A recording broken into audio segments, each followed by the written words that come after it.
may not have 10,000, but we're good. We're good, you know. And so it was an amazing service.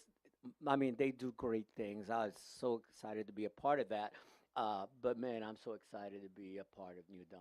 I mean, God has blessed this church so much over the years. You know, it's really not about the amount of people, it's about the quality of the heart, right? It's about, man, when we worship like we did this morning and you just get into that and you know that you're worshiping God. It don't matter if you have one person next to you, a million people next to you, or whatever. It's just that connection between you and God. That's what it's all about. And so I'm so excited to be a part of this family. So excited to just be here. I wanted to echo what Pastor Brian said. And hey, listen, let's do our best. I mean, let's do our best. We don't get to have the 24th every year on a Sunday. It actually happens every 7 years, if I'm correct on my calendar. Hey, listen, let's do our best to bring that one, to bring that one person, to invite that one person to get them here to listen to the gospel. That's the bottom line. It's not whether we fill the room up or whether we're prepared for that. It's about the gospel of Jesus Christ. It's about knowing that God is using each of us as a vehicle to get someone. How many people do we know out there that perhaps are on the way and to help because we have not talked to them or at least invited them? I mean, we're so blessed to know Jesus, we would want to do that. And so let's invite, plus our children have a little singing thing. So if you are, a lot of you have children here in our children program, listen, this is your time to get grandma, grandpa, uncle, and cousins. Listen, if you have people out of state or the country, pay them the plane ticket and bring them in just for that. I don't know, but it's a great time. I mean, it is what it is. I mean, and people do come for kids. I'm gonna tell you that. Listen, I don't care how tired I am. I came in on Thursday of this past week. I came in, and that night, my granddaughters had a thing at the school at Potential. Guess where I was? Tired all. I'm not going to miss that. I'm a proud grandpa. So, hey, let's just invite. Let's use this time to get people to come to know Jesus. Remember, that's what it's all about, and that's what we're doing. So, if you've been following what we're doing here, remember, I started a few weeks back talking about Christmas is about being a family, not just being with the family. Everybody can do that.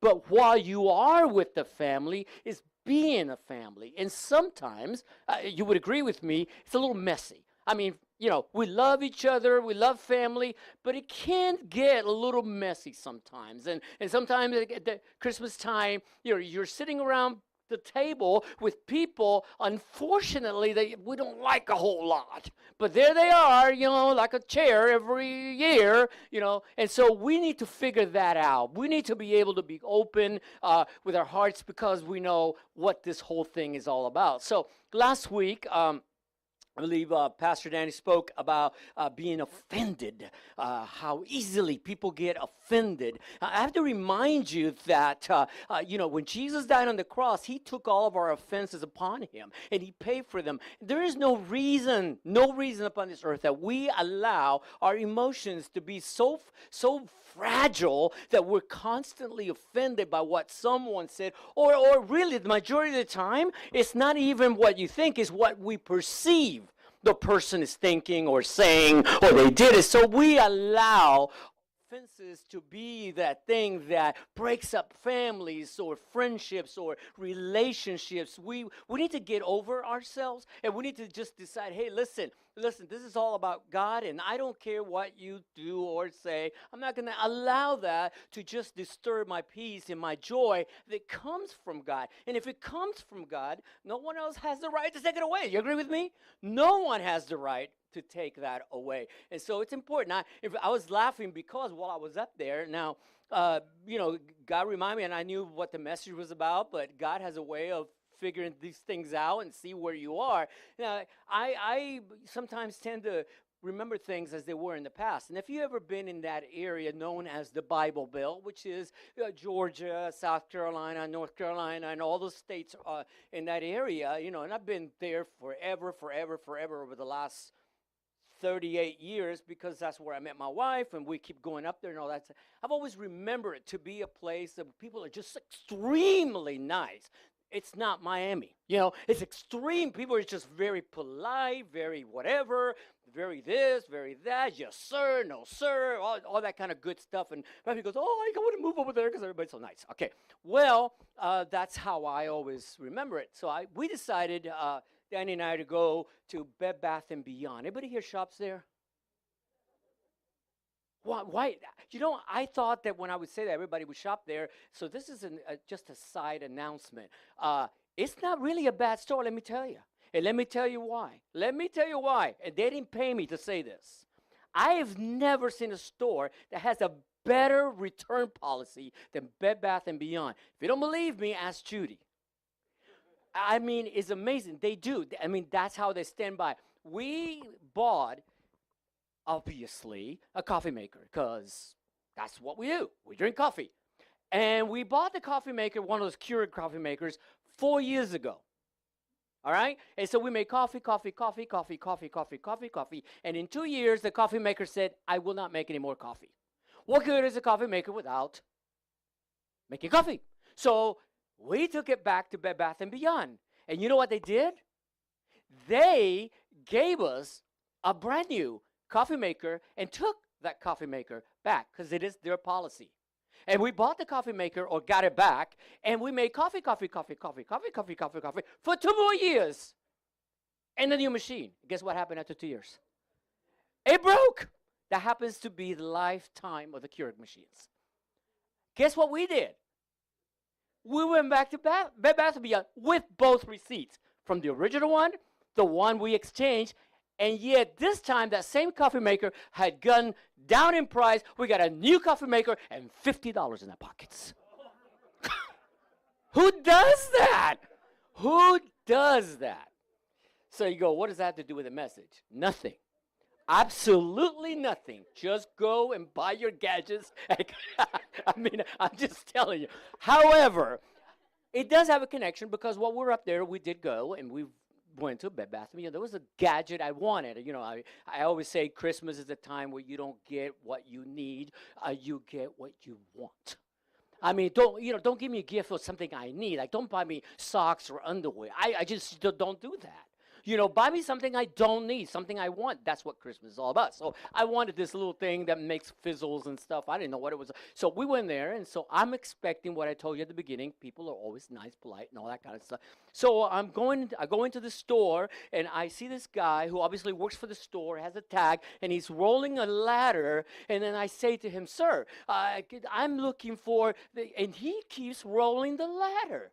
Now, I know at that point, he didn't hear me. That's what happened. I mean, he was busy.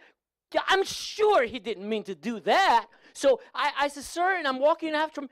He stops, and he turns back at me, and he said, I am helping another customer, and if you could explain yourself any better, I might help you.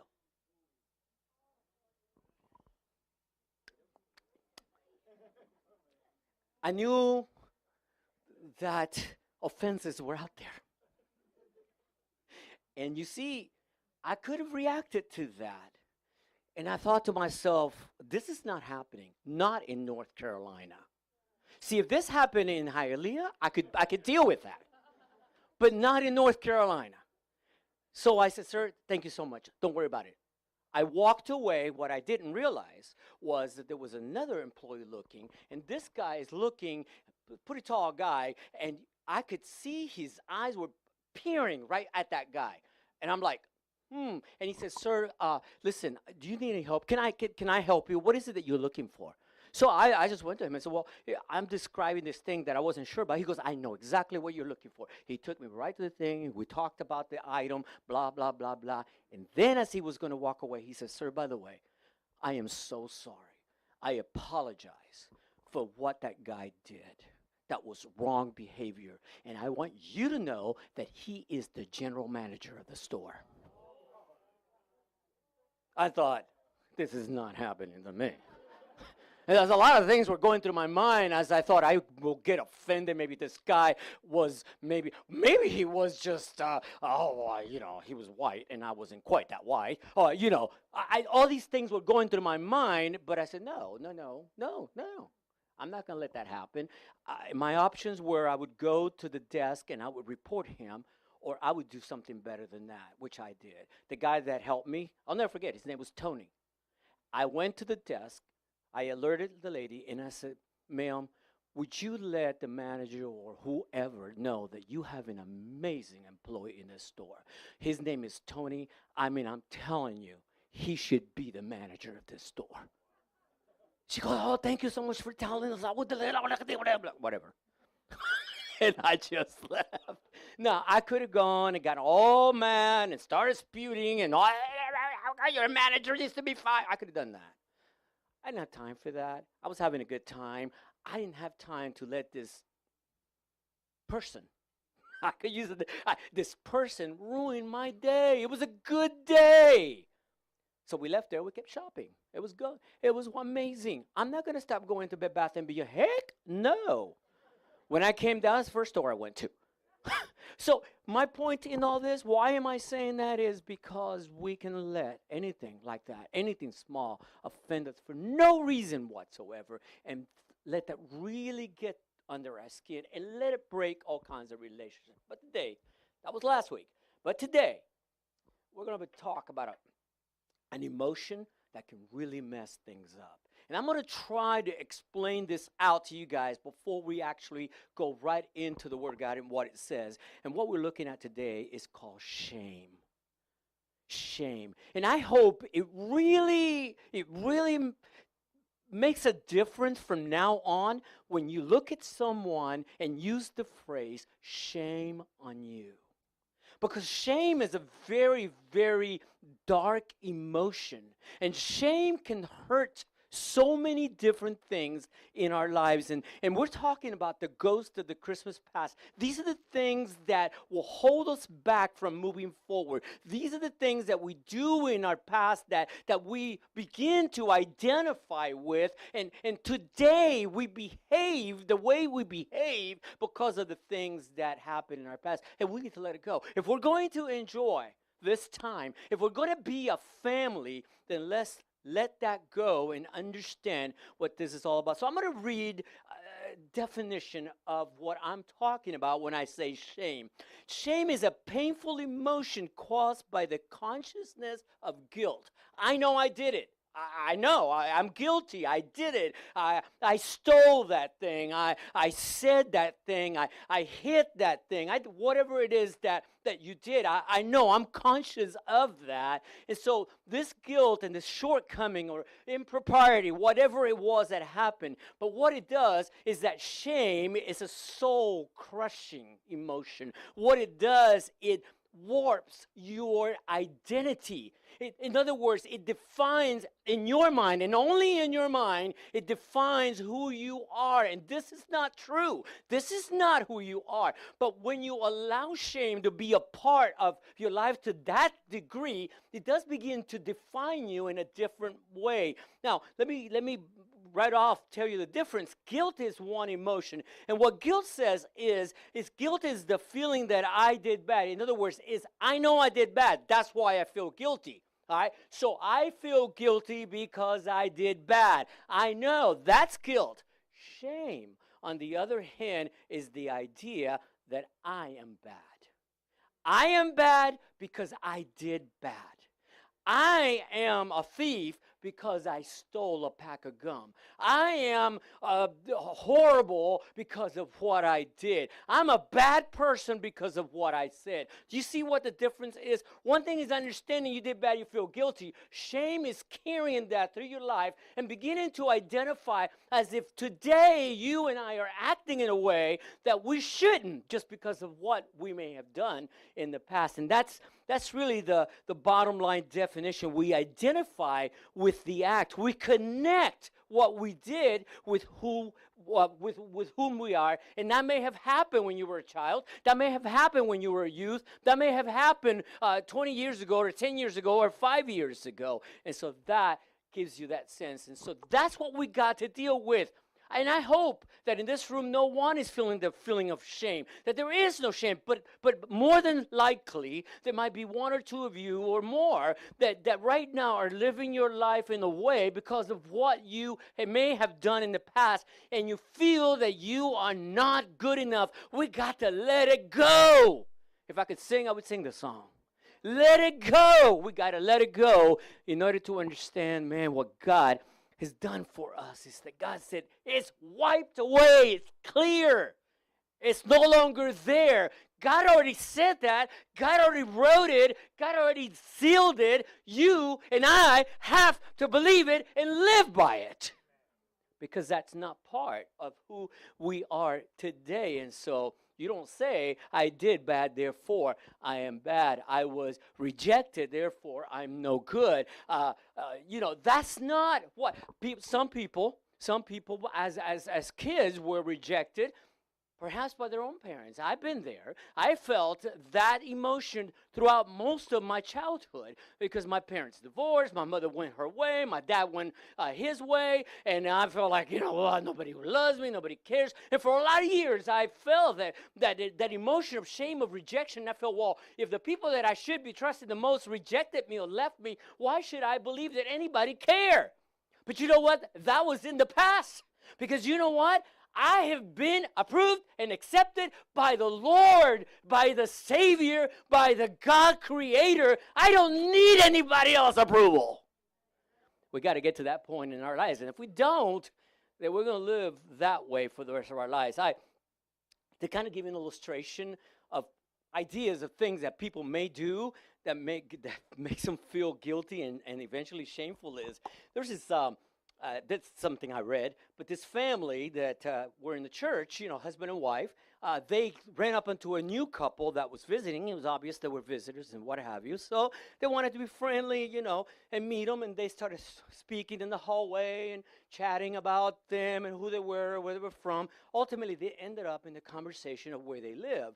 And so the couple from the church, the husband and wife, said, hey, man, I live in this neighborhood. Everybody's so friendly. We're so wonderful. Love my neighborhood, blah, blah, blah, blah, blah. To which the other couple, the visitors, responded completely opposite. Their deal was, oh, man, I wish I could live there. I live in a neighborhood where everybody's so unfriendly. Man, they're just like, it's like they go around sucking on the lemon all day long. It's just nobody talks to anybody. Nobody cares or whatever. So, oh, yeah, that's terrible, blah, blah, blah. They kiss. Well, I don't know if they kiss because, that only happens here. So they left. The couple from the church got in the car and took off and went home. There you go. And went home. And when they were driving into the neighborhood, they were horrorized.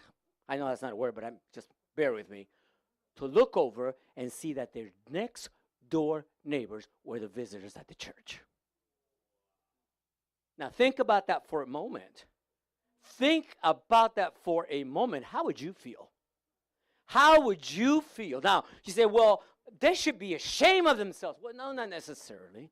Maybe they're good people. Maybe they're just shy. Maybe that's why they didn't step over to their next neighbor, invited them to church, and they happened to meet at church. But people take situations like that or other similars to that, and they say, man, I must be no good. I'm a bad Christian. I can't do anything right. That's not true. That doesn't come from God. That comes straight from the pits of hell. And so we must not accept that. We are not that. We all have our past, don't we? How many people do not have a past in this room? You may not raise your hand because you have a past. Everybody has a past. Whether it's good or bad, it doesn't matter. You have a past. Now, here's the deal. Some of you probably did things that you're thinking about that you go, oh, man, I'm ashamed of that. Maybe, maybe not. I remember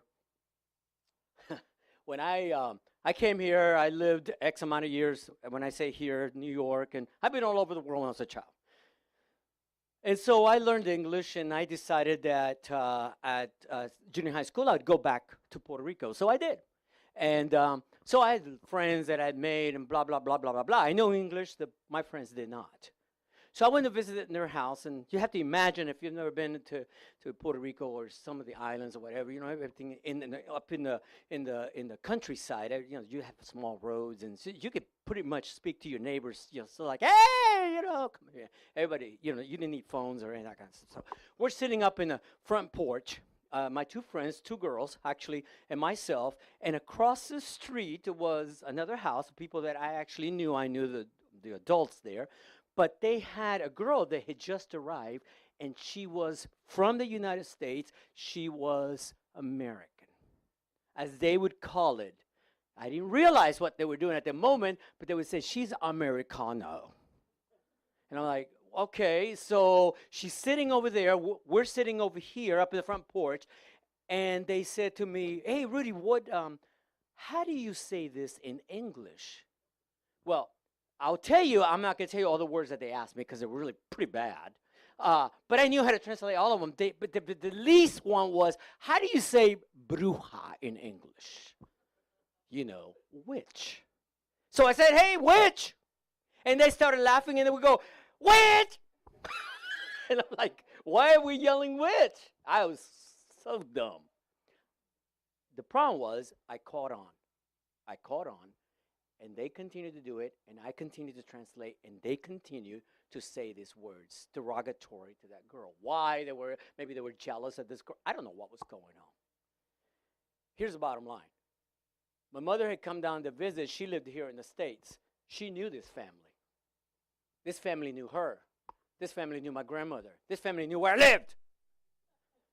So the very moment my mother came into town, they told her not what those two girls did, what I did. And my mother marched me over to that house in front of that girl's family, in front of that girl, and I had to apologize. You're talking about feeling like a dog. I felt like, and I was very shameful of that. But you know what I realized? That's not me. I did that, and it was wrong, but that's not who I am. That's not what I do. I cannot be identified by what I did, and some of us do that. And we live that life of shame, and we allow it to happen into our lives, and we translate those emotions, and we allow them to create an identity. And maybe there's someone here sitting this morning who is living in a secret addiction, and you know who you are. And you feel, I am no good, I'm a nobody, I can't get away from this addiction. I can't. I keep saying I'm going to stop, and I'm going to stop, and I'm going to stop, and then I do it again, and I'm going to stop, and then I do it again. I can't not be any good. That's not what God says. Maybe you are in a secret addiction, but God says, I still love you, and if you just come to me, I will take care of it.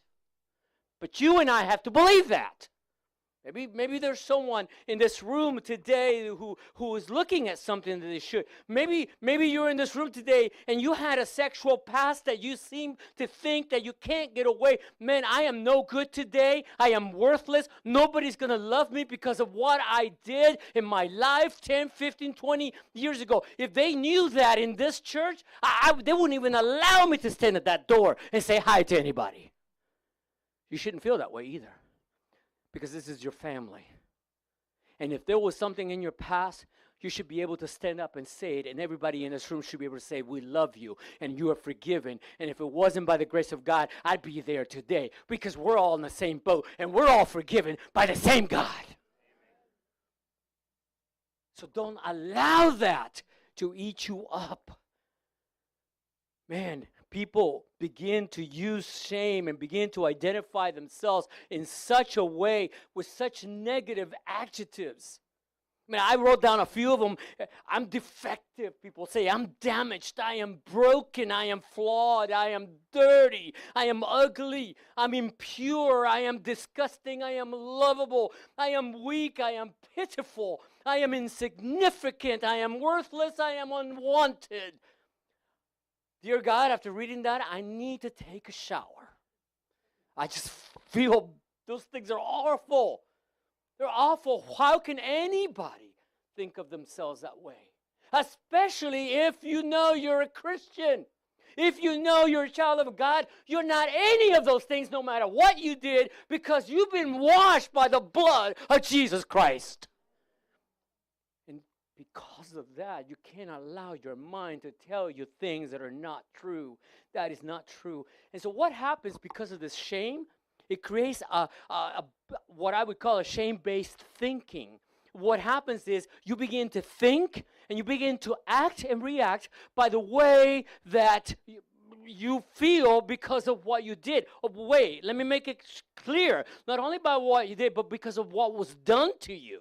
Maybe you wasn't responsible for whatever that was. Like myself, I wasn't responsible that my parents got divorced and left me. I wasn't responsible for that, but yet I felt rejected. I felt unloved. I felt all of that, but yet I didn't do anything. It was done to me. And maybe that's you today. You have to stop reacting to that because you are not that. And so because of that thinking, we begin to do things that will tell us. And so here today, I'm going to give you a few. Now, let me go ahead and put out a disclaimer real quick. I am not a psychologist. So it's funny because when I was talking about these things in the first service, it was pretty daring for me because in the first service, one of our family members is a psychiatrist. And so he was sitting right there in that corner. He was looking at me, and I'm thinking, oh, dear God, I'm saying something that's not right. So he came afterwards. We were laughing about it because he said, I don't know what I said, one of those crazy things that I say, and people laugh. And so he said, I was laughing so hard, he said his lens from his eye just popped out. He says, it's somewhere in there, Pastor. You made me pop it out. I said, I didn't do anything, so don't blame me. But here's the deal. You must be asking yourself, do I react that way? Am I somebody operating under the thinking of shame? Well, here's some things, just three of them really quick, that may give you that idea. Not necessarily always this way, but it appears that it could be that. And the very first one is because we react that way or we believe that we feel shame, we operate in the way of being vulnerable to perfectionism. Now, here's the problem with that. I'm not going to ask you who's a perfectionist in this room. But undoubtedly, there's some of you who are. All I can say about a perfectionist is they need medicine. These are the people who are kind of crazy organizers. They just run around trying to do everything perfect. Now, if you're one of those, I love you, but you're crazy. I mean, it's not true. Hear me, please hear me. You are not perfect. You can never be perfect. And nothing that you do can be perfect. Because if it's perfect for you, it's going to be wrong for somebody else. It'll never work. And you're going to drive yourself crazy. Actually, to which my friend, the psychiatrist, said, let me tell you, Pastor, that's more on the borderline of OCD. These are the people who go to bed at night and they'll cover up in the warmth of the night, and then they think, oh my gosh, did I check the front door? And you got to get up. You cannot sleep. Because like, okay, so it's open. Okay, whatever. If somebody's going to get you, they're going to get you with it open or closed. No. I got to go and check every window and check everything has to be right, perfect. And you know why? Here's what it says to you. It says, listen, I'm right here. I am going to put this iPad right here. And the way it's got to be this way. It's got to match the very, very corner. That's the perfect way of doing it. It's got to be that way. And when it's that way, you all are going to say to me, wow, Rudy, look how good and how well you performed. Look, it's right in the, oh my gosh, you're so good. And you know what that's telling me? Oh my, I'm so good, when I'm thinking to myself, I'm no good. That's why I gotta be perfect. You get me? So if you're a perfectionist, I love you, but you're crazy. Get over yourself. Here's the deal. Jesus Christ came because there is no person in this world that's any good or perfect. He died for me because I'm not perfect. And thank God he doesn't care. He loves me just as I am. So you know what I'm going to do? I'm going to take this iPad and I'm going to put it crooked. You know why? Because that's how I like it. And it's perfect for me. If it's not perfect for you, on you. That's all I can say. I don't know what else to tell you. Please don't be offended. I told you last week not to be offended, or they told you not to be. Perfectionists or OCD people. Anybody wants to admit that they are now? Like, I'm perfectionist. That, God, listen, take it from me. It's such a release not to be a perfectionist. It really is. I'm not advocating, but just let's take a minute. I'm not saying be whatever and do things however and don't care. No, I'm not saying that at all. You know, make it as good as it can be. But don't kill yourself. I knew someone, I promise you, no matter how straight, you can ask my wife, she knows who I'm talking about. No matter how straight you put these chairs, no matter how, I could measure them. I could put them by the line. He would come right behind me, take them all apart, and redo them. Because he was a perfectionist. He did that 2 or 3 times, and about the 4th time of that, I said, they're yours from now on. I'm not touching the chairs ever again because I can't do them because you know what? I'm not perfect. I can't. It drives me crazy. It looks good the way you guys are sitting right there. You look amazing. But if we took a measuring tape, you're crooked. And I don't care. I don't know. I can elaborate, but this is a mindset because what we need is we don't feel good about ourselves, so we have to be perfect so people think we're good. The second one I think is even worse. We are critical of ourselves, making us critical, circle the word, of others. Really? Because you think of yourself and you go, man, I can never measure up. I could never do this. I look at myself. So what we do is we look at the mirror and we always see all this fault. And here's what we do. We become critical of ourselves. But when I look at you and I see you doing the very same things that make me shameful, I begin to point my finger at you, William. I say, you know what? You're wrong. I don't like your shirt. You don't sit right. And we're thinking, why are you picking on me? Because you're sitting there. That's why I'm picking on you. You understand what I'm saying here? We reflect back all these thoughts, and I can't see myself as being good. I can't see you as being good because how can you be? Man, there's nothing worse in this world than a critical person that doesn't do it, quote unquote. As people say, let me tell you a little criticism, but I want you to know it's constructive. Anybody that ever prefaced that with a whole constructive thing, kick them. Just tell them, I don't want to hear it. Go away. Because you don't have to say that. If it's really constructive, you don't have to preface it that way. Don't do that.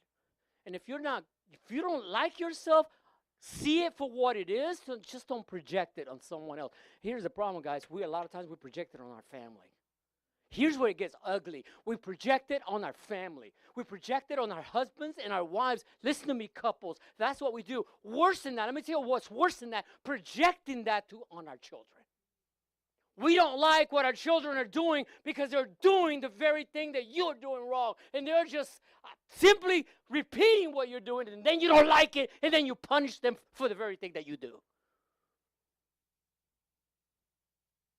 I don't know.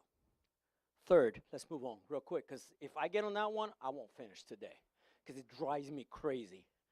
We use self-defeating thoughts as a form of protection and escape. What do we do? Well, here's what we do.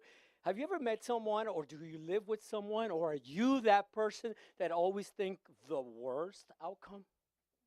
I mean, I'm gonna look for this job, but I know nobody's gonna hire me. I'm gonna go and try out this business, but I'm going to fail. It's not gonna work out. I mean, you are prophesizing your own destruction. No, I can't do it. I can't get that business going. That'll never. I would love for that to happen, but I can't do it. Why are you doing this? Because of that. Self-defeating thoughts. Man, I'd love to ask that girl out, but she is.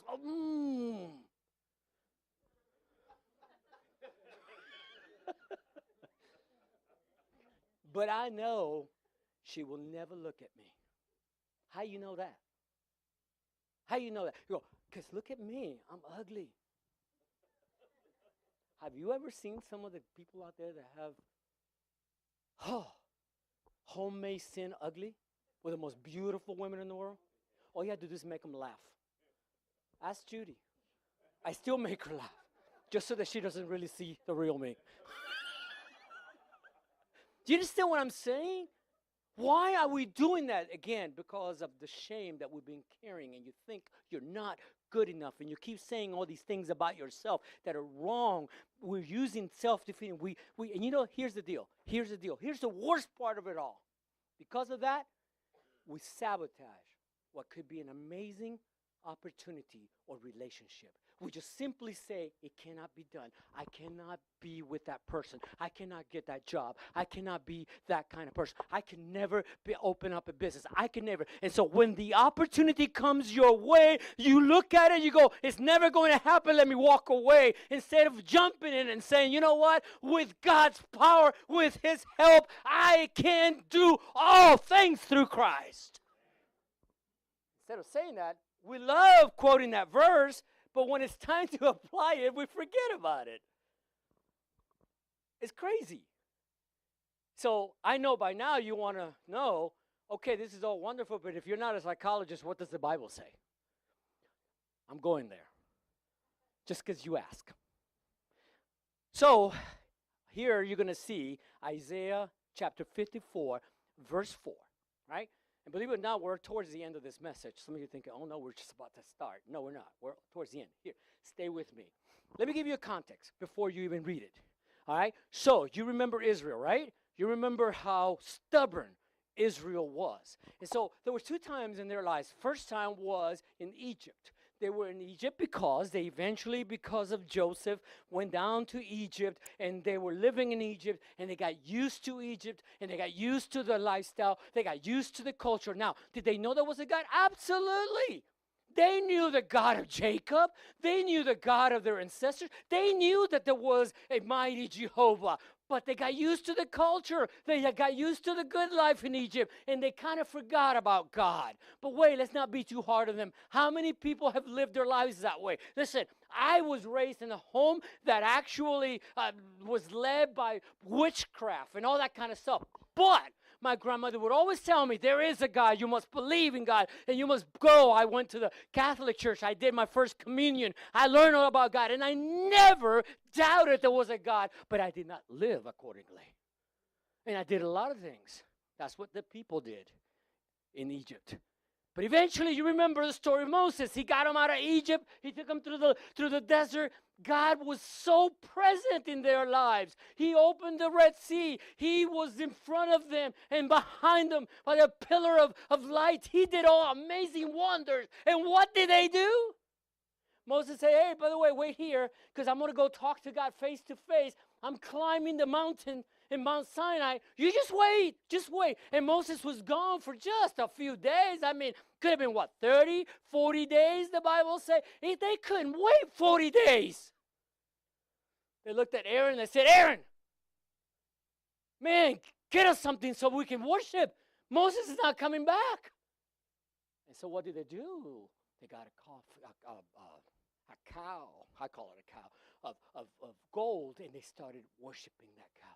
Listen, they couldn't wait for the God that had taken them out of Egypt. But wait, let's not be too hard on them, because we've done the same thing. You met Jesus Christ. He saved your soul. You know when he did that. He transformed your life, and you just I'm so in love with God. But yet in your journey through the desert of this world, what have you and I done? We have started worshiping other things that is not God.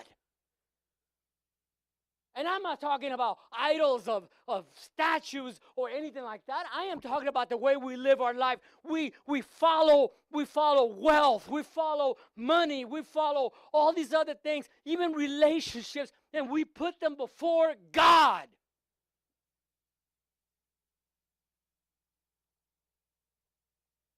And so, these people did that. Now they come to this point, and they find themselves in the Babylonian captivity. And because of all their sin, they were captive. And some of us today, we're captive mentally by the shame that Satan is saying, you know what? Even though you're a Christian, even though you know God, you're no good. If you were good, you wouldn't be living the way you live. If you were good, you wouldn't be doing what you're doing. If you weren't good, you would be thinking the way you're thinking. So that's what was happening here. And so as we come back here to this verse, clearly this is God through the prophet Isaiah speaking to its people. And he says, you will forget the what? What's the word right there? The what? Say it again. The shame of your youth, and remember no more the reproach, which is shame, of your widowhood. And you go, what is that? Well, God is presenting himself as the husband of the Israelites, the Jewish nation, just like Jesus is the husband of the church. And what he's saying to them, remember when you were youth, you were in Egypt? Remember all the things that you did and all the shameful things that you did? You won't remember them anymore. You won't, because I'm your husband now.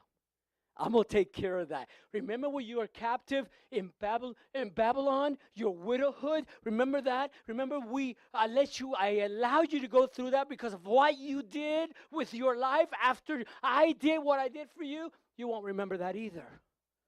I promise you that. You know what I got for you right now? I have nothing but great things. I got love for you. You know what? I got forgiveness for you. You know what? No matter what you do as my child, I will love you. I will forgive you. And you know what else? I'm going to have a place that I'm preparing for you that one day when you get there, you will live with me forever. And none of these feelings will be a part of that. And so that is exactly what God is doing for us today and what you and I need to remember when we have these feelings of shame. In fact, 1 John said the following: if we confess our sins, he is what? Faithful and just, and will forgive our sins and purify us from all unrighteousness. You and I have been purified from everything we may have done that has brought shame upon our lives. God has purified you. Here's the deal. Listen, he has washed each and every one of us. And when I say he's washed, it's done. Now, I don't know about you guys, but my grandmother used to always tell me when I was good, she goes, hey, Rudy, you have to take a shower. The one thing she would say to me all the time, I don't know why, don't forget to wash behind your ears. Like, really? I mean, like, what was the issue? Every single stinking day, not that I like to take showers, but she would make me. But she would always say, wash behind your ears. When I take a shower now, guess that's the first thing I wash. I have this obsession. I'm afraid somebody's going to see something behind my ear. So if you ever see something, please do not tell me, because it would make me feel shameful. No, honestly. And so, I had to do this over and over. You know what I think? When God just sent his son, Jesus Christ, to the cross, and I accepted that truth, he washed me. He washed me. He started from my head down. He washed behind my ears and into my ears. He washed everything. And he said, Rudy, I did it once. You don't never have to do it again. You are washed. You are clean. You are pure. And you are my son. Wow. That is being able to breathe and enjoy what God has done for me. And so, I don't know about you today, but maybe you've been a follower of Christ for a while and you've been having issues with your thinking and you don't think of yourself as you should. Maybe you think you're less than. And I'm here to tell you, don't do that. I'm here to remind you one more time what God thinks of you and me. And this is what he thinks. In the book of Ephesians, he said that you're forgiven. You are forgiven. You need to praise God for that. You are totally and 100% forgiven. In the book of 2 Corinthians, he said that you are a new creation. What you did, who you were, you're no longer. You have been recreated. You are wonderful. He says in the book of Zacharias, I and you are the apple of his eyes. When we look at this and say, oh my gosh, I am the apple of God's eyes. Can you only imagine that? In the book of Ephesians again, he says that we are his workmanship, his masterpiece. That's what we are. And in the book of Isaiah, he says that we have been sculpted in the hands of God. Do you realize what you are? So that as you walk away from here today, you can say, man, I'm a masterpiece. Go home and look at your family who may not be here and say, you know what I am? I'm a masterpiece. I've been sculpted in the hands of God. I'm amazing. I'm gorgeous. I'm amazing. Can you do that and believe that? Because God has declared you that already. And when that stuff of shame because of what you did comes into your head, reject it. Reject it and rebuke it. That's not from God. That's from Satan. Look at Satan and say, you know what, Satan? I'm a masterpiece and you are a disaster. I'm going to heaven and you're going to hell. Would you dare to say that? Don't allow Satan to play. And here's what he says. Remember these words, and this is the last verse I want to read for you. In Isaiah 54:5. And before this one, it says this, for your maker is your husband. Listen to this. Your maker is your husband. The Lord Almighty is his name. The Holy One of Israel is your Redeemer. He is called the God of all earth. And then it goes on from there, and this is what it says. To me, this is like the days, God speaking of Noah. When I saw that the waters of Noah would never again cover the earth, so now I have sworn that to be angry with you, that I would never be angry with you, never to rebuke you again, never to rebuke you again. And then it says, though the mountains be shaken and the hills be moved or removed, yet my unfailing love, would you think about that? My unfailing love for you will never not be shaken, nor my covenant of the peace be removed. My love and my peace will never be removed, will never be unshaken, says the Lord, who has compassion on you. That's it, guys. There's nothing else. Take that verse. Think about it. And when Satan tries to bring back those feelings of guilt and shame, or whatever that may be, God has promised you and has made a covenant that he will never stop loving you, and the peace of God will always be with you because you're his child. You're the apple of his eyes. You have been forgiven, and he loves you, and he loves me. That is my God. Let's pray.